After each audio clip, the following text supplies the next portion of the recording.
दोस्तों नमस्कार। आज मैं डी.आर. पटेल पलक हिंदी एकेडमी में आप सबका स्वागत करता हूं। चलिए देखते हैं, भोपाल से एक नया अपडेट प्राप्त हुआ है जो अतिथि शिक्षकों के संबंध में है। देखते हैं अतिथि शिक्षकों के संबंध में ये आदेश जो निकला हुआ है उसमें क्या कहा गया है। लोक शिक्षण संचालनालय मध्य प्रदेश भोपाल के द्वारा ये जानकारी आई हुई है और ये आदेश 18/4/2024 को निकला हुआ है। इसमें अतिथि शिक्षकों के द्वारा याचिका लगाई गई थी, उसका जो निर्णय निकल कर आया है कोर्ट के द्वारा, वो निर्णय मैं आप लोगों के सामने आज लेकर आया हूँ। देखते हैं क्या है।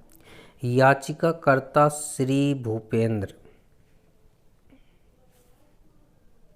ये श्री भूपेंद्र जी याचिकाकर्ता हैं। पता है बेडावाली, मेघनगर, जिला झाबुआ, मध्य प्रदेश द्वारा माननीय उच्च न्यायालय खंडपीठ जबलपुर एवं संप्रकृति के अन्य प्रकरण जो खंडपीठ ग्वालियर एवं इंदौर, मतलब 2 जगह याचिका लगाई गई थी, ग्वालियर खंडपीठ और इंदौर खंडपीठ में अतिथि शिक्षकों को नियमित करने के संबंध में प्रस्तुत की गई। ये जो याचिका लगाई गई है वो याचिका ये थी कि अतिथि शिक्षकों को नियमित किया जाए। कोर्ट में ये अतिथि शिक्षकों ने याचिका लगाई थी तो उसका निर्णय निकल कर आया हुआ है। देखिए क्या है निर्णय। याचिका में पारित निर्णय दिनांक 6/10/2023 का ऑपरेटिव पैरा निम्नानुसार है। देखते हैं क्या है निर्णय।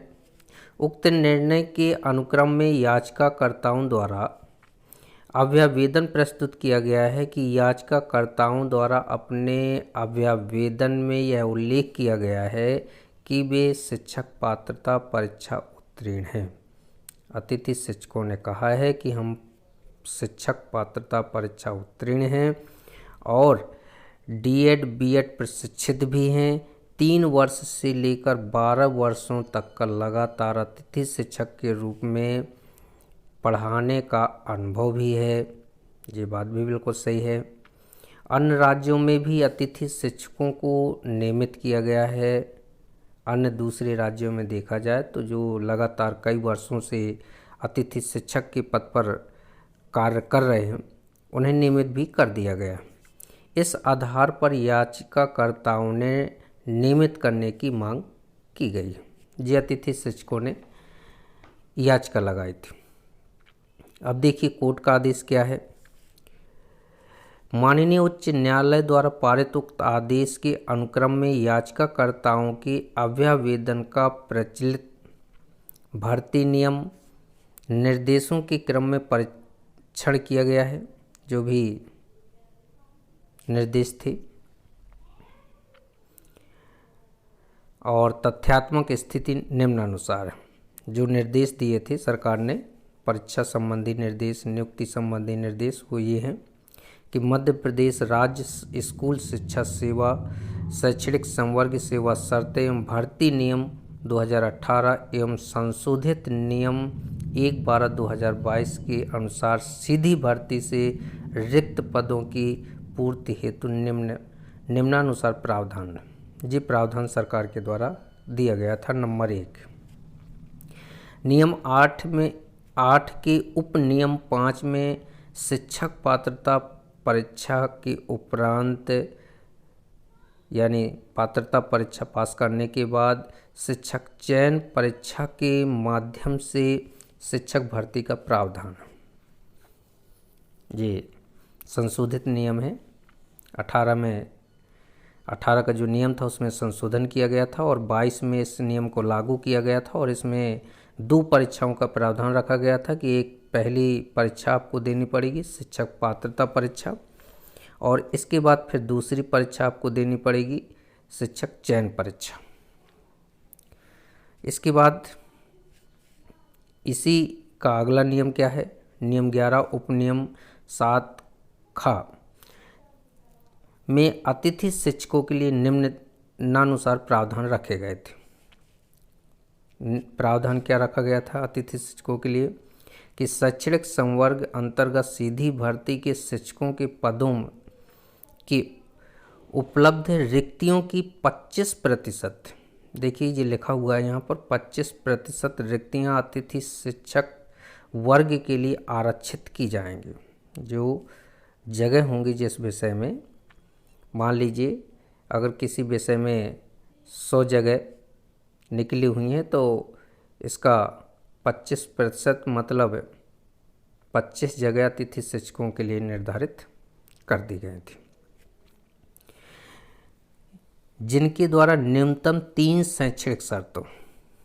अब अतिथि शिक्षकों के लिए शर्त क्या थी कि जो कम से कम 3 सत्र या फिर 200 दिन मध्य प्रदेश शासन द्वारा संचालित शासकीय विद्यालयों में अतिथि शिक्षक के रूप में कार्य किया गया हो।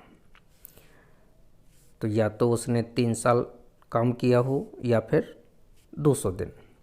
अतिथि शिक्षकों के लिए आरक्षित पदों की पूर्ति नहीं हो पाने की स्थिति में एक पॉइंट यहाँ ये जोड़ा गया है कि यदि 25% जगह आरक्षित की जाती हैं और यदि ये जगह अतिथि शिक्षक कोटे से नहीं भरती हैं की पूर्ति नहीं होती है तो फिर अन्य पात्रताधारी अभ्यर्थियों से भरा जाएगा। तो यहाँ से तो ये स्पष्ट हो जाता है कि अतिथि शिक्षकों को अब जो आदेश निकला हुआ है कोर्ट का उसमें नियमित होने की जो चांस है वो बिल्कुल कम गए हैं। अगला है याचिकाकर्ताओं द्वारा अपने अभ्यावेदन के साथ प्रस्तुत संचालनालय के पत्र क्रमांक अतिथि शिक्षक 19 और 11/9/2019 प्रस्तुत किया गया है, जिसमें भी यह उल्लेखित है कि शिक्षक भर्ती हेतु आयोजित परीक्षा में 25% पद अतिथि शिक्षकों हेतु आरक्षित किए गए। इसी अनुसार कार्रवाई की जाती। तो देखिए यहाँ से ये बात स्पष्ट हो जाती है कि जो 25% जगह आरक्षित की गई हैं अतिथि शिक्षकों के लिए, उसी के आधार पर कार्रवाई होगी और उसी के अनुसार उनकी भर्ती की जाएगी। उक्त तथ्यों से यह स्पष्ट है कि अतिथि शिक्षकों को सीधे नियमित किए जाने का कोई प्रावधान नियम नहीं है। देखिए यहाँ पर स्पष्ट कर दिया गया है कोर्ट के द्वारा कि जो ये नियम है इस नियम के तहत अतिथि जो शिक्षक हैं इन्हें नियमित करने का कोई प्रावधान नहीं है। अतिथि शिक्षकों के लिए 25% आरक्षण के आधार पर प्रवर्गवार मेरिट क्रम में नियुक्ति किए जाने का प्रावधान है, यानी 25% जो जगह आरक्षित की गई हैं और उस 25% जगह के अनुसार मेरिट क्रम में अतिथि शिक्षकों को नियुक्त किया जाएगा। अतः उपरोक्त तथ्यों के आधार पर याचिकाकर्ताओं के अभ्यावेदन अमान्य कर प्रकरण निराकृत किया जाता है। तो जिन हमारे प्यारे साथियों ने याचिका लगाई थी उनकी याचिका खारिज कर दी गई और जो याचिका लगाने वाले हमारे साथी थे उन साथियों के नाम यहाँ पर दर्शाए गए हैं। ये हमारे सभी प्यारे साथी हैं जिन्होंने याचिका लगाई थी, लेकिन अब ये है कि जिसकी लाठी उसकी भैंस जैसी कहावत है।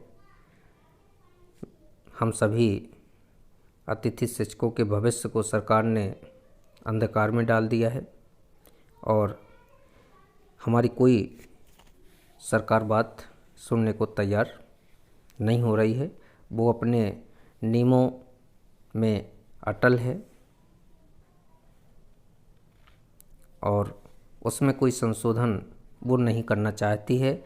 अतः हम स्पष्ट कह दें कि अतिथि शिक्षकों को वह नियमित करने के मूड में बिल्कुल भी नहीं है। तो चलते हैं दोस्तों, इसी तरह की अन्य लेटेस्ट न्यूज़ या जानकारी प्राप्त करने के लिए हमारे चैनल को अधिक से अधिक लोगों को शेयर भी कर दें और सब्सक्राइब भी कर लें। यदि मेरा ये वीडियो अच्छा लगा हो आप लोगों को तो कमेंट करके ज़रूर बताएं। जय हिंद, जय भारत।